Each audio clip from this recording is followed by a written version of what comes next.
Exercise के पहले as a warm up and exercise के बाद आपने देखा होगा कि कुछ लोग एक इक्विपमेंट लेके बॉडी पे रोल करते हैं और आपने ये नोटिस किया होगा ये बहुत टाइम के लिए करते हैं। लेकिन क्या आपको ये करना चाहिए, इसके कुछ बेनिफिट्स हैं या नहीं है, ये जानने के लिए ये वीडियो अंत तक देखिए।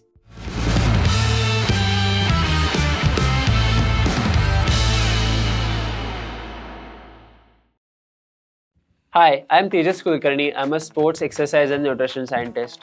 फोम रोलिंग बॉडी पर कंट्रोल्ड प्रेशर अप्लाई करने का एक तरीका है। फोम रोलिंग के बारे में जानने के लिए हमें फैशिया के बारे में जानना बहुत इंपॉर्टेंट है। फैशिया एक continuous network of connective tissue है जो बॉडी को स्ट्रक्चरल सपोर्ट देता है। Fascia throughout the body present होता है। फैशिया हमारे मसल्स, बोन्स, नर्व्स और ब्लड वेसल्स को रैप करता है जिससे वो उनको स्ट्रक्चरल सपोर्ट दे सके।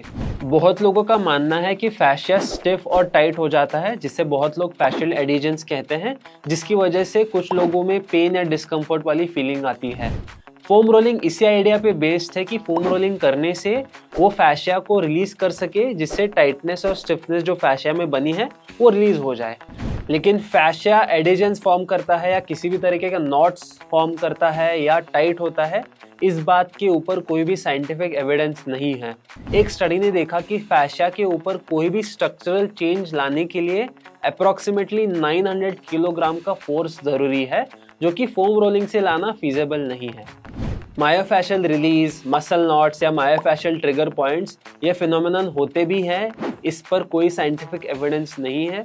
मल्टीपल स्क्रीनिंग टेक्निक्स या इमेजिंग स्टडीज ने मसल नॉट्स या मायोफैशियल एडिजेंस को डिटेक्ट नहीं किया है। मल्टीपल सिस्टमैटिक रिव्यूज का यही कहना है कि ये मसल नॉट्स या ट्रिगर पॉइंट्स वाला डायग्नोसिस कंक्लूसिव नहीं है। आप अलग टूल्स या टेक्निक से फैशिया को रिलीज नहीं कर सकते और आपको करने की ज़रूरत भी नहीं है। आपने ही देखा होगा सर्जन्स सर्जरी करते वक्त फैशिया में कोई स्ट्रक्चरल चेंज लाने के लिए या फैशिया के थ्रू कट करने के लिए अलग इक्विपमेंट्स का यूज़ करते हैं, तो वो सेम आउटकम फोम रोलिंग या लैक्रोस बॉल से ला पाना फिजिबल नहीं है। क्या फोम रोलिंग से एक्सरसाइज को बेनिफिट मिलता है? मल्टीपल स्टडीज ने इस टॉपिक को स्टडी किया है। कुछ स्टडीज ने रिपोर्ट किया कि फोम रोलिंग करने से एक्सरसाइज परफॉर्मेंस को कोई सिग्निफिकेंट बेनिफिट नहीं मिलता। हाँ, ये बात सच है कि फोम रोलिंग से पोस्ट एक्सरसाइज फटीग का फीलिंग कम हो सकता है, लेकिन एक्सरसाइज परफॉर्मेंस में कोई सिग्निफिकेंट बेनिफिट नहीं होता। फोम रोलिंग करने से कुछ जॉइंट्स के रेंज ऑफ मोशन में बेनिफिट मिल सकता है, लेकिन ये रेंज ऑफ मोशन में इंक्रीज टेम्पररी पीरियड के लिए होता है। फोम रोलिंग के बेनिफिट्स ज़्यादातर साइकोलॉजिकल हैं। फोम रोलिंग तभी काम करेगा जब आप बिलीव करोगे कि फोम रोलिंग काम करता है।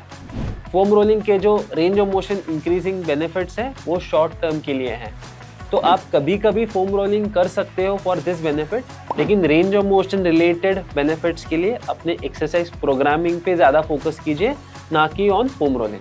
अगर आपको फोम रोलिंग करना पसंद है, आप शॉर्ट ड्यूरेशन के लिए फोम रोलिंग कर सकते हो, लेकिन टाइटनेस और स्टिफनेस के लिए फोम रोलिंग पे रिलाय मत कीजिए। पहले ये एनालाइज कीजिए कि आपको टाइट या स्टिफ क्यों फील होता है, आपका एक्सरसाइज प्रोग्रामिंग कैसा है, आपका लोड मैनेजमेंट कैसा है, आपका exercise execution, nutrition, sleep, recovery कैसी है। इन बेसिक्स पे पहले फोकस कीजिए, बाद में फोम रोलिंग करने के लिए सोचिए। तो ऐसे ही हेल्थ रिलेटेड इन्फॉर्मेटिव वीडियोस के लिए टेक टॉक्स के चैनल को सब्सक्राइब कीजिए। Thanks for watching.